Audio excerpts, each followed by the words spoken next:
സംസ്ഥാനത്ത് അതിതീവ്ര മഴയ്ക്കാണ് സാധ്യത. മുന്നറിയിപ്പ് പത്രത്തിലാണ് ഉള്ളത്. ഇന്ന് 11 ജില്ലകളിലാണ് റെഡ് അലർട്ട് പ്രഖ്യാപിച്ചിട്ടുള്ളത്. പത്തനംതിട്ട, കോട്ടയം, ഇടുക്കി, എറണാകുളം, തൃശൂർ, പാലക്കാട്, മലപ്പുറം, കോഴിക്കോട്, വയനാട്, കണ്ണൂർ, കാസർഗോഡ് ജില്ലകളിലാണ് റെഡ് അലർട്ട്. മഴ കനത്ത സാഹചര്യത്തിൽ 10 ജില്ലകളിലെ വിദ്യാഭ്യാസ സ്ഥാപനങ്ങൾക്ക് അവധി പ്രഖ്യാപിച്ചു. കണ്ണൂർ സർവകലാശാല ഇന്ന് നടത്താൻ നിശ്ചയിച്ചിരുന്ന എല്ലാ പരീക്ഷകളും മാറ്റിവെച്ചിട്ടുണ്ട്. അതേസമയം ശക്തമായ കാറ്റിൽ തോട്ടിലേക്ക് ഇലക്ട്രിക് പോസ്റ്റ് ഒടിഞ്ഞു വീണുണ്ടായ അപകടത്തിൽ കോടഞ്ചേരിയിൽ സഹോദരങ്ങളായ കുട്ടികൾ ഷോക്കേറ്റ് മരിച്ചു. തോട്ടിൽ മീൻ പിടിക്കാനിറങ്ങിയ കുട്ടികളാണ് ഷോക്കേറ്റ് മരിച്ചത്.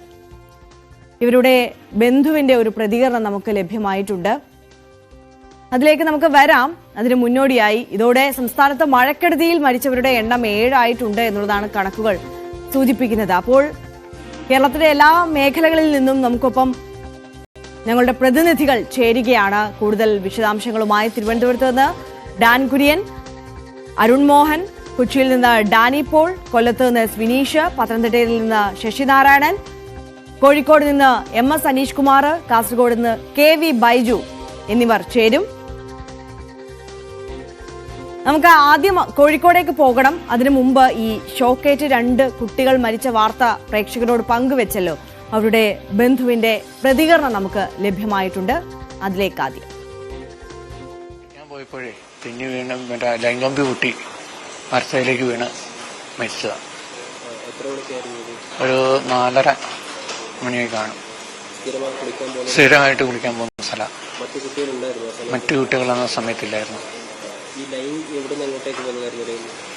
ലൈൻ ഞങ്ങൾക്കുള്ള ഞങ്ങളുടെ ഭാഗത്തേക്ക് വരുന്ന ലൈനാ. മരം വീണു കുട്ടിയത്.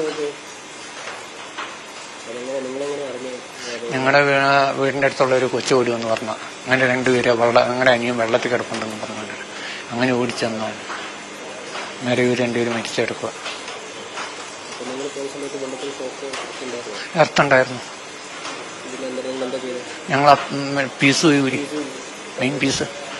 അങ്ങനെ എന്നിട്ട് ഇവരെ പൊക്കി എടുത്തോണ്ട് പോയത്. കളിക്കല്ലേ ഇവർ 2 പേരും തന്നെ ഉണ്ടായിരുന്നു. സ്ഥിരമായിട്ട് അവിടെ 10-30 കുട്ടികൾ വന്ന് കുളിക്കുന്ന സ്ഥലം, കടവാണത്. വീടിനോട് ചേർന്ന്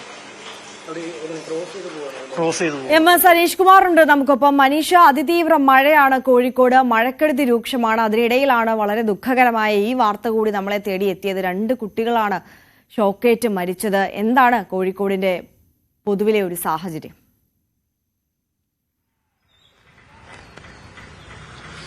കോഴിക്കോട് കഴിഞ്ഞ ഏതാനും ദിവസങ്ങളായി തന്നെ കനത്ത മഴ തുടരുകയാണ്. അതിതീവ്ര മഴയ്ക്കുള്ള മുന്നറിയിപ്പാണ് ജില്ലയിൽ എല്ലായിടത്തുമുള്ളത്. നഗരപ്രദേശങ്ങളിലും ഗ്രാമപ്രദേശങ്ങളിലും മലയോര മേഖലകളിലുമൊക്കെ വലിയ രീതിയിൽ തന്നെ മഴ പെയ്യുന്നു. ഒപ്പം മഴയോട് കൂടെ വലിയ രീതിയിൽ കാറ്റടിക്കുന്നു എന്നതാണ് ഏറെ അപകടങ്ങൾ വിതയ്ക്കുന്നത്. നമ്മളിപ്പോൾ തന്നെ നിൽക്കുന്ന ഇടത്ത് വലിയ കാറ്റടിച്ച് കൂറ്റൻ മരങ്ങൾ കടപുഴകി വീണിരിക്കുന്ന ദൃശ്യങ്ങൾ തന്നെ നമുക്ക് കാണാൻ കഴിയും. മുക്കത്താണ് ഉണ്ടായിരിക്കുന്നത്. ഇങ്ങനെ ഈ മലയോര മേഖലകളോട് ചേർന്ന ഇടങ്ങളിലൊക്കെ വലിയൊരു തോതിൽ കാറ്റടിക്കുന്നു. കൊടുങ്കാറ്റ് എന്ന രീതിയിൽ തന്നെ കാറ്റടിക്കുന്നു എന്നാണ് നാട്ടുകാർ പറയുന്നത്. എന്തായാലും ഇത്തരമൊരു കാറ്റിലാണ് കോടഞ്ചേരിയിലെ തേക്കുമരം കടപുഴകി വീഴുകയും അത് പുഴയിലേക്ക് ചാഞ്ഞു നിൽക്കുന്ന പോസ്റ്റിൽ പതിക്കുകയും ചെയ്ത് ആ പോസ്റ്റും വൈദ്യുതി കമ്പിയും കൂടി പിന്നീട് പുഴയിലേക്ക് നീങ്ങുകയും പുഴയിൽ കുളിക്കുകയായിരുന്ന 2 കുട്ടികളുടെ ദാരുണമായ മരണം സംഭവിക്കുകയും ചെയ്ത ഒരു കാഴ്ച ഉണ്ടായിരിക്കുന്നത്. അങ്ങനെ പല ഇടങ്ങളിലായി ഇത്തരം കാര്യങ്ങൾ റിപ്പോർട്ട് ചെയ്തിരിക്കുന്നു. കോഴിക്കോട് ജില്ലയിൽ മാത്രം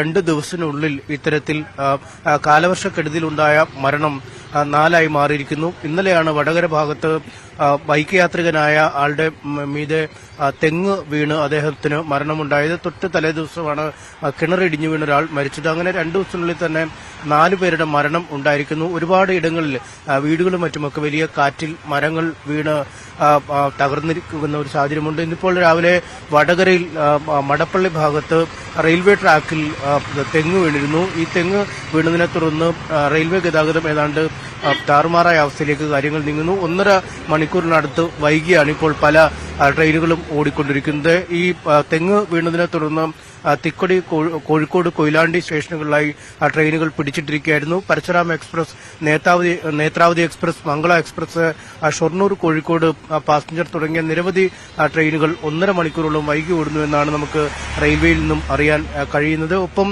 തീരപ്രദേശങ്ങളിലും വലിയ കടക്ഷോഭം നേരിടുന്നു. ആ മേഖലകളിലുമൊക്കെ വലിയ പ്രശ്നങ്ങൾ സൃഷ്ടിച്ചാണ് കാലവർഷം കടന്നുപോകുന്നത്. എന്തായാലും രാത്രി യാത്രാ നിരോധനം ഇന്നലെ ജില്ലയിൽ ഉണ്ടായിരുന്നു. താമരശ്ശേരി ചുരത്തിൽ മരം വീണതിനെ തുടർന്ന് രാത്രി ഇതുവഴിയുള്ള ഗതാഗതം തടസ്സപ്പെടുന്ന ഒരു സാഹചര്യം ഉണ്ടായിരുന്നു. ഒപ്പം വിനോദസഞ്ചാര കേന്ദ്രങ്ങളിലൊക്കെ ഇറങ്ങുന്നതിനൊക്കെ ഉള്ളൊരു നിയന്ത്രണം ഉണ്ടായിരുന്നു. നമുക്ക് നാട്ടുകാരോട് തന്നെ ചോദിക്കാം, ഈ കാറ്റിന്റെ ഒരു ശക്തി എങ്ങനെയുണ്ടായിരുന്നു? വലിയ കാറ്റായിരുന്നു നല്ല ശക്തമായ കാറ്റുണ്ടായിരുന്നു. രാത്രി ഒരു 10:30ക്ക് ശേഷം നല്ല കാറ്റും മഴയാണ്. വലിയ ശക്തിയായിരുന്നു. വേറെ വീടുകൾക്ക് എന്തെങ്കിലും നാശം? വേറെ വീടിന്റെ മുകളിൽ ഇതുപോലെ മരം വീണ് ഒരു 12 മണിക്ക് ശേഷം ഇതുപോലെ സംഭവിച്ചിട്ടുണ്ട്. ഇതിപ്പോ വലിയൊരു മരമാണ് വീണേക്കുന്നല്ലേ? ഭയങ്കര അപകടം ഉണ്ടാവേണ്ടതായിരുന്നു. അതെ, തീർച്ചയായിട്ടും. നമുക്ക് കാണാം, ഒരു വാഹനത്തിന് മുകളിലേക്കാണ് ഈ മരം വീണത്. ഒപ്പം തൊട്ടടുത്ത് തന്നെ ഒരു ബസ് സ്റ്റോപ്പ് ഒക്കെ ഉള്ള ഒരു സ്ഥലമാണ്. എന്തായാലും ഈ ആളുകളുള്ള സമയത്തായിരുന്നില്ല അപകടം എന്നതുകൊണ്ട് തന്നെ വലിയൊരു അപകടം ഒഴിവായിരിക്കുന്നു. ഒരു വിശാലമായ മേഖല ഒന്നടങ്കം ഉള്ള ഒരു സ്ഥലത്താണ് ഈ മരം വീണിരിക്കുന്നത്. ഒരു പോസ്റ്റൊക്കെ പൂർണ്ണമായും തകർന്നിരിക്കുന്ന ദൃശ്യങ്ങൾ കാണാം. ഇവിടെ പാർക്ക് ചെയ്തിട്ടിരുന്ന ഒരു വാഹനത്തിന് മുന്നിലേക്കാണ് വീഴുകയും ചെയ്തിരിക്കുന്നത്. എന്തായാലും ഇന്നും ജില്ലയിൽ റെഡ് അലർട്ടാണ്. ശക്തമായ മഴ ജില്ലയുടെ പല മേഖലകളിലും തുറന്നുകൊണ്ടിരിക്കുന്ന ഒരു സാഹചര്യം തന്നെയാണ് ഉള്ളത്. തീർച്ചയായും. കോഴിക്കോട് നിന്ന് MS അനീഷ് കുമാറാണ് വിവരങ്ങൾ പങ്കുവച്ചത്. അനീഷ് നിൽക്കുന്ന സ്ഥലം മുക്കമാണ്. അവിടെ ഒരു വലിയ മരം കടപുഴകി വീണത് നമ്മളിപ്പോൾ ഈ ദൃശ്യങ്ങളിൽ കാണുന്നുണ്ട്. ഒരു വാഹനത്തിന് മുകളിലേക്കാണ് വീണത്. എന്തായാലും കൂടുതൽ ആളുകൾ വരുന്ന ഒരു സ്ഥലമായിരുന്നു. പക്ഷേ ഈ മരം വീണ സമയത്ത് അവിടെ ആളുകൾ ഉണ്ടായിരുന്നില്ല എന്നുള്ളത് വളരെ ആശ്വാസകരമാണ്. ഇത്തരത്തിൽ